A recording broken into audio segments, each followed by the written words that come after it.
Olá pessoal, aqui é a Pro Gláucia. E na aula de hoje nós vamos falar das forças, certo? Então pessoal, o que é força, né? A força é uma dinâmica, né? Que ela é responsável por alterar o estado de repouso ou movimento, certo? Repouso é quando estamos parados diante de um ponto de referência, ou seja, se eu estou na sala de aula e eu estou sentada na minha cadeira, eu estou em repouso em relação à porta da sala, por exemplo. Se eu levantar da minha cadeira e me direcionar até uma carteira de um aluno ou até a porta, eu estarei em movimento em relação à porta, certo? Então, a gente tem que levar em consideração a um referencial para entender se aquele corpo, que pode ser o corpo conhecido, o corpo nosso físico, ou uma bola de futebol, é tudo aquilo que tem massa, que pesa, certo? Se aquele corpo está em movimento ou em repouso, para a gente entender isso, a gente tem que analisar a partir de um referencial. Bom, o estudo das forças veio a partir das 3 leis de Newton, certo? Então, para a gente só dar uma lembrada aí nessas leis, nós temos a primeira lei de Newton, certo? Que é a lei da inércia, certo? Inércia. E o que seria a lei da inércia? Ela diz que todo o corpo continua em seu estado de repouso ou de movimento, a menos que seja forçado a mudar aquele estado por alguma força que seja aplicada a ele. Então, assim, é a tendência de um corpo, conforme eu disse, que pode ser considerado um objeto, uma bola, alguma coisa que tenha peso ou mesmo o nosso corpo, se manter em movimento se não houver uma força projetada a ele, tá? Essa é a lei da inércia, a primeira lei de Newton. Ok, a segunda lei de Newton, ela diz, é a lei que fala sobre a superposição de forças, certo? Então, superposição de forças. O que essa lei de Newton diz? Que a mudança do movimento, ou seja, quando o movimento se altera, ele é proporcional à força que é colocada nele, certo? Conforme a direção que ela manda e a força que é aplicada. Então, para vocês terem uma ideia, se eu estiver empurrando uma criança num carrinho, por exemplo, de bebê. Então, se essa criança tiver, por exemplo, 2, 3 meses, né, eu vou ter que fazer projetar uma quantidade de forças para eu conseguir empurrar aquele carrinho. Se essa criança já for uma criança de 1 ou 2 anos, eu vou ter que aplicar uma força maior, porque ela tem relação com o peso também, entendeu? Então, a superposição de forças, ela tem a relação com o tipo de força, a quantidade e o peso que nós temos que levar em consideração para aplicar essa força, certo? E a terceira lei de Newton, ela é conhecida como a lei de ação e reação, tá? Então, essa lei diz o seguinte, que para toda ação que nós fazemos, nós temos sempre uma reação oposta de igual intensidade, certo? Então, ou seja, quando eu empurro uma balança, essa balança, quando eu empurro, ela vai voltar com a mesma força que eu empurrei, só que no sentido contrário, no sentido oposto ao que eu fiz, certo?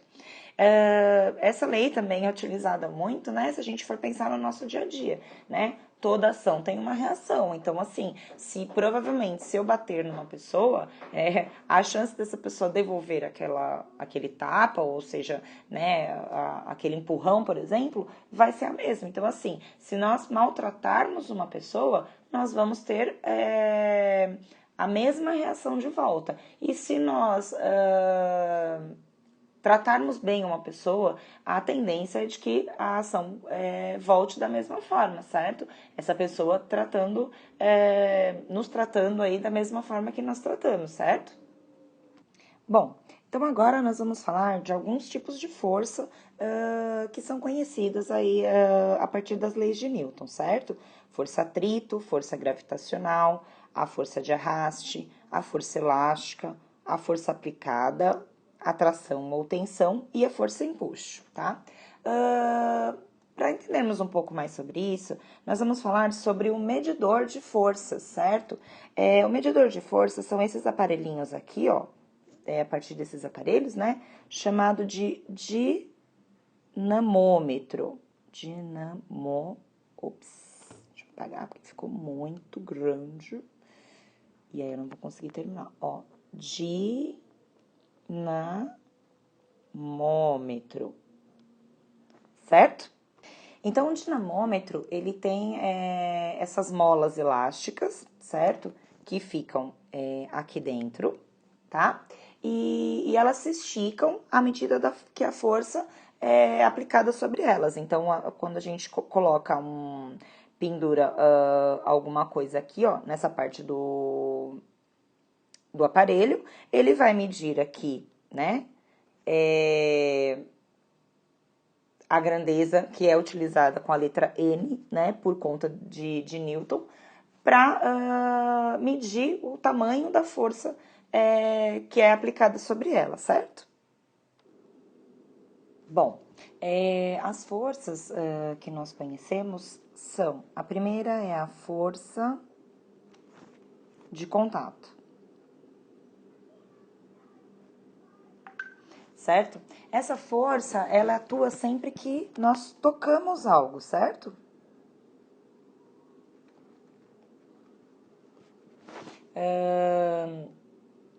Então, assim, é o ato da gente empurrar ou puxar algum objeto. Ok, depois nós temos a força magnética, tá? Força magnética. Bom, a força magnética, ela ocorre quando há uma interação das cargas elétricas, certo? Então, se a gente pensar no ímã, né? Quando ele gruda em um metal, é porque as forças elétricas, né? Elas estão se unindo, né? Para poder haver aquele contato. Né? Então, tanto que o ímã, dependendo da forma que você coloca, né, o ímã, ele repele quando as forças são iguais, e quando são opostas, elas se aproximam, certo? Isso aí seria a força magnética. Depois, nós temos a força elétrica. Bom, o que acontece com as forças elétricas? A interação entre as cargas elétricas.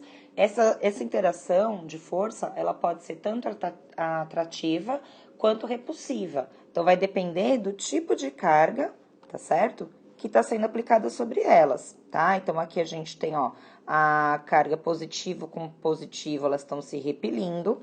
Negativo com negativo estão se repelindo e positivo mais negativo elas estão se atraindo, certo? Ok, depois nós temos o que a gente chama de força peso. O que seria força-peso? É a intensidade com que a Terra atrai os corpos para o centro. Então, é a tendência de, por exemplo, um corpo ser atraído para o centro da Terra, tá? Então, por exemplo, se nós temos uma carteira com um livro em cima e nós tirarmos essa carteira, a tendência é que esse livro caia, porque ele está sendo atraído para o chão, para o centro da Terra, certo? Então, essa é a força-peso. Então, nós temos também a força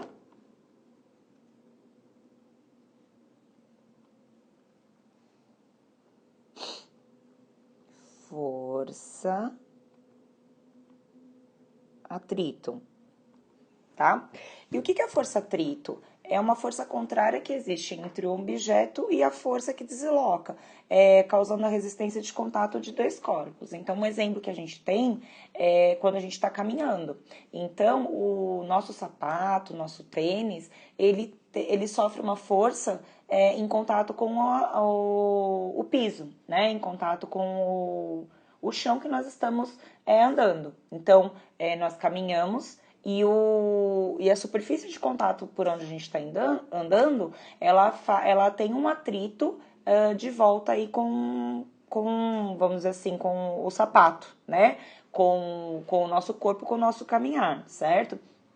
Um outro exemplo também, quando a gente tá jogando bola, né? Se o caminho que a bola está percorrendo, a superfície que a bola está percorrendo, não exercesse uma força atrito sobre a bola, ela ia continuar correndo por um bom tempo, um tempo indeterminado. E isso não acontece por quê? Porque a força atrito, ela faz com que a bola, aos poucos, vá perdendo a força, certo? Nós temos também a força elástica, tá? O que seria a força elástica? A força elástica é a tendência de um corpo voltar ao seu formato original depois que ele é sujeitado aí, né, à aplicação de uma força externa. Então, por exemplo, a força que nós provocamos em um elástico, aquele de dinheiro, é o mesmo elástico de cabelo, quando a gente puxa ele, se nós soltarmos, ele vai voltar a ficar da mesma forma que ele era antes. Assim como essa mola que eu coloquei aqui, por exemplo, certo? Se nós conseguirmos puxar essa mola, como aquela mola que vocês utilizam para brincar, né? Para colocar de um lado para o outro, ela volta para o seu lugar normalmente. Isso não aconteceria se, por exemplo, fosse um metal, né? Então, assim, vamos por um clips. Se a gente abrir o clips, ele não vai voltar sozinho para o formato que ele era, certo? Então, essa força ela é aplicada somente para esses materiais que são dessa forma, elásticos ou desse tipo de mola, certo? E aí, nós temos, finalmente, também a força empuxo, certo? A força empuxo, ela surge toda vez que um corpo é colocado no interior de um fluido, como o ar atmosférico ou a água, tá?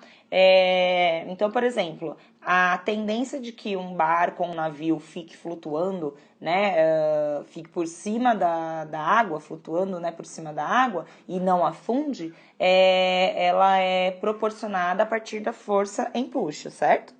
E por último, nós vamos falar sobre a força tração. Essa força, ela é permitida, ela acontece, aliás, sempre com auxílio de algum objeto